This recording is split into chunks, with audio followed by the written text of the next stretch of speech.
Olá pessoal, me chamo Wilma e hoje vou apresentar para vocês, através da disciplina de Tecnologia de Cerveja, o tipo de cerveja Lambic. Bom, para nós começarmos a falar de cervejas Lambic, é necessário lembrarmos do conceito inicial, né, de cerveja, que ela é uma bebida milenar, produzida a partir da fermentação e tem ingredientes básicos. Quais são esses ingredientes básicos? A água, o lúpulo, o malte, a cevada, e ainda pode ser adicionada ou composta por outros ingredientes, milho, trigo, sorgo, e também pode ser adicionado frutas. Hoje, quem define, quem classifica, registra, padroniza os tipos de cerveja e bebidas alcoólicas é o MAPA, o Ministério da Agricultura, Pecuária e Abastecimento.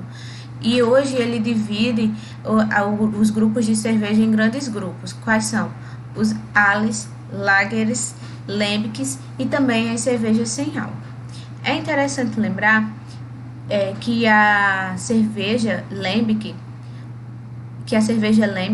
ela surgiu lá na cidade de Bruxelas, e na cidade de Bruxelas, na região da Suméria, há alguns milênios de anos da era cristã, ou seja, antes de Cristo, e ela pode ser considerada o primeiro tipo de cerveja a ser produzido.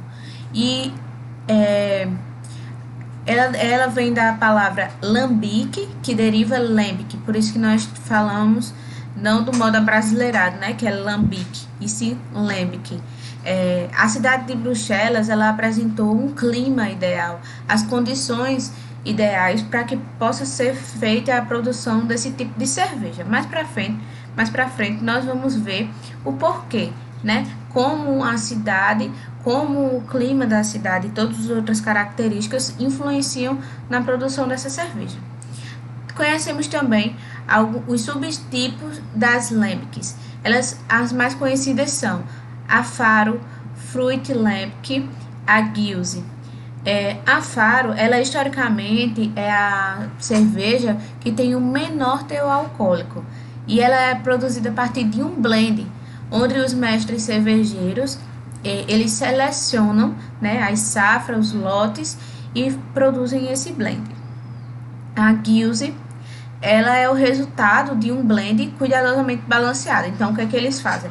Eles pegam a cerveja mais jovem, a cerveja mais velha, e a partir dali eles misturam, engarrafam novamente e colocam para refermentar. E aí nós temos o resultado da Gueuze. Como a gente consegue ver, ela tem uma aparência bem clara, né? Mesmo embora ela tenha sido refermentada. Temos também a Fruit Lambic, que ela é uma categoria geral para qualquer tipo de lambic que seja adicionada a qualquer tipo de fruta. Então, aí você já pode imaginar a infinidade de cervejas que podem ser produzidas a partir disso. Bom, a cerveja lambic, diferentemente das cervejas normais, ela tem 70% de malte e cevada, sendo 30% de trigo não maltado. Na cerveja lambic são utilizados lúpulos envelhecidos, enquanto nas outras cervejas a gente viu que a preferência é para o lúpulo mais novo, mais jovem, o mais fresco possível, né, que a indústria possa oferecer. E eles utilizam também 5 vezes mais lúpulo. Então, eles utilizam 5 vezes mais lúpulo também pela característica sensorial, mas também pelo método de conservação, pelas características de conservação que o lúpulo oferece. Como essa cerveja ela fica em barris, em tonéis, em garrafas, fermentando de 6 meses a 3 anos, então eles precisam, né, que ela tenha um alto poder de conservação. As cervejas lambics, ela tem a acidez protagonista do equilíbrio entre as leveduras e as bactérias. Então, elas são cervejas ácidas.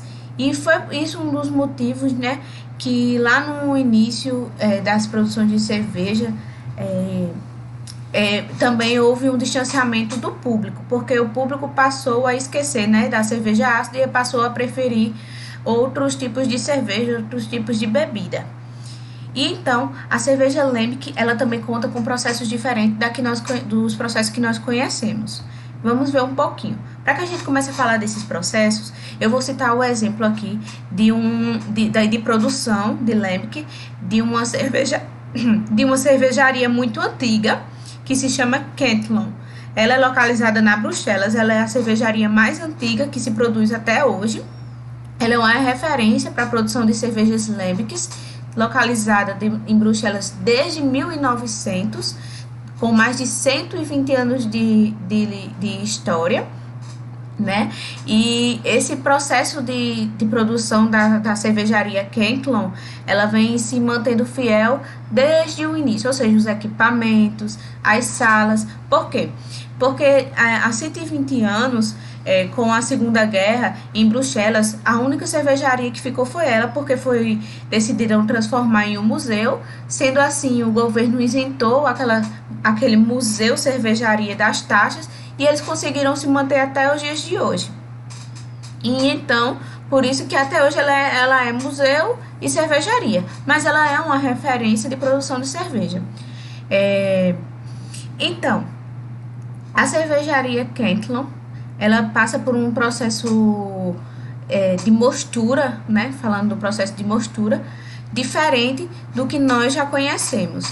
Ela é totalmente diferente dessas cervejas, porque a cerveja normal, a gente passa esse processo pela infusão, coloca o grão na água moída, a gente ferve, filtra, enfim. Na Lambic, esse processo é diferente porque ele é chamado de turb mash. A mostura que é feita lá, ela vira praticamente uma polenta. Ela vira praticamente uma polenta. E porque em vez de adicionar uma quantidade de água e cereais proporcional, é utilizado pouca água para muitos grãos. E esse processo se chama turb mash. Então, a água ela vai sendo acrescentada quente, né? E até atingir a temperatura que eles querem. O que acontece é que eles tiram uma parte do mosto, ele aquecem a uma temperatura mais alta e aí eles voltam a adicionar no mosto. Então, é feita dessa forma a mostura e é chamada de turb mash. Uma mostura normal de uma cerveja, ela dura em média 1 hora e 30 minutos. Já o turb mash, ela dura até 5 horas. Ou seja, passa uma manhã, uma tarde toda, dependendo do horário que eles vão escolher lá para fazer. Na Cantillon, esse processo é feito pela manhã. Então, como a gente pode ver aqui nessas imagens, esse é o processo de mostura. A gente pode ver também as pás, é um equipamento pesado, diferente do que a gente já vê hoje na indústria, porque também são muitos grãos para pouca água. Então, é um processo que vai se tornar mais pesado. É interessante lembrar que esse processo, o turb mash, ele faz com que os açúcares sejam extraídos, que sejam principalmente as dextrinas, ou seja, açúcares mais complexos. Uma mostura de Lambic clássica, como eu já falei, ela leva 70% de malte e 30% de trigo não maltado. Então, é totalmente diferente do que a gente vem vendo dos outros tipos de cerveja. Então, após esse processo, né, após a conversão enzimática, é feita a clarificação. E então, acontece através dessas torneiras que a gente está vendo aqui, nessa segunda imagem. Cada torneira dessa leva,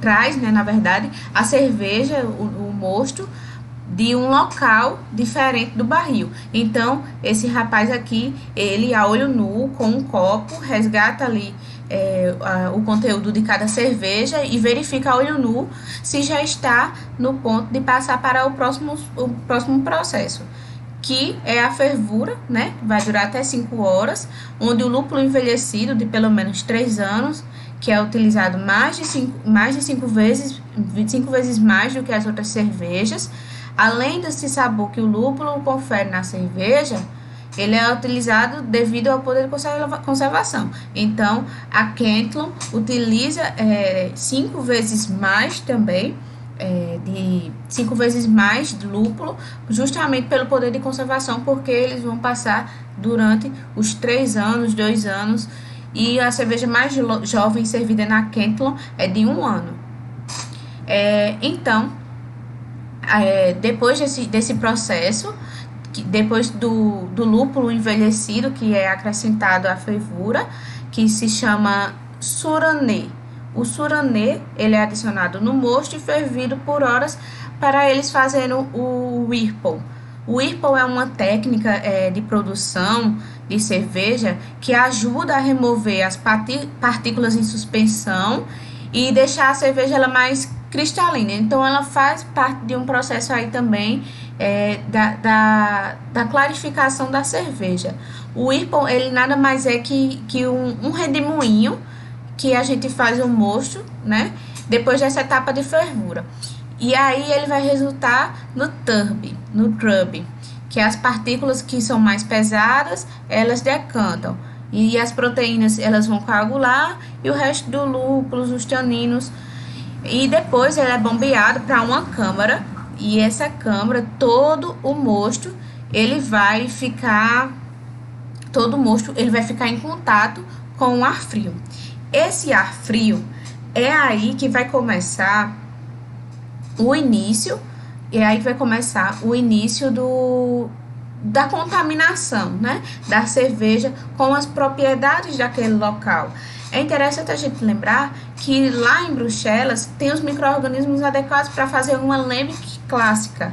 E eles produzem essas lambic clássicas no período de início de abril ao final de setembro, certo? Então, por quê? Lá na Europa é o período de inverno. Então, digamos que se torna uma cerveja produzida sazonalmente, né? Com aquele determinado período, para eles adquirirem as temperaturas e as formas como eles consideram melhor. Então, se você quer produzir uma lambic, mesmo que não seja na cidade de Bruxelas, tem que ter um ambiente frio, né? Um ambiente que vá resfriar o mosto. E lá na cervejaria Cantillon, eles dizem que passa a noite toda nesse processo. Então, eu coloquei aqui a duração lá, que eles deixam em média 12 horas. Porém, eles dizem que passa a noite toda nesse processo. E no outro dia, né, eles passam para a fermentação. A fermentação, né, como a gente conhece, ela é aeróbica, vai ficar lá o barril aberto até esse processo. Não tem muito de diferença, a diferença é que eles ficam nesses locais aqui. Nesses locais eles ficam abertos, e também em um local não muito longe da cervejaria fica já alguns barris de envelhecimento. Então, falando só um pouco da fermentação, ela não é adicionada levedura, que isso é uma característica muito forte da lambic. E então essas leveduras são conhecidas como leveduras selvagens, porque elas vão chegar ali no ar, naquele ambiente. Por isso que eu disse que no outro processo, a partir daquele momento que encontrava o ar frio, ali ia sendo uma contaminação. E no processo de fermentação também, os micro-organismos presentes no mar vão contaminando e produzindo aí a fermentação. Então, a diferença da fermentação da lambic para as outras cervejas, que ela é aeróbica e são contaminadas por micro-organismos que passam a desenvolver ali, naquele ambiente, leveduras selvagens. E aí, para a produção de cervejas lambics, temos algumas vantagens. As principais vantagens é que são características sensoriais únicas, né? Não consegue ser reproduzida em nenhum outro local. Não há despesa com a compra de leveduras, afinal, as leveduras selvagens vão dar conta disso.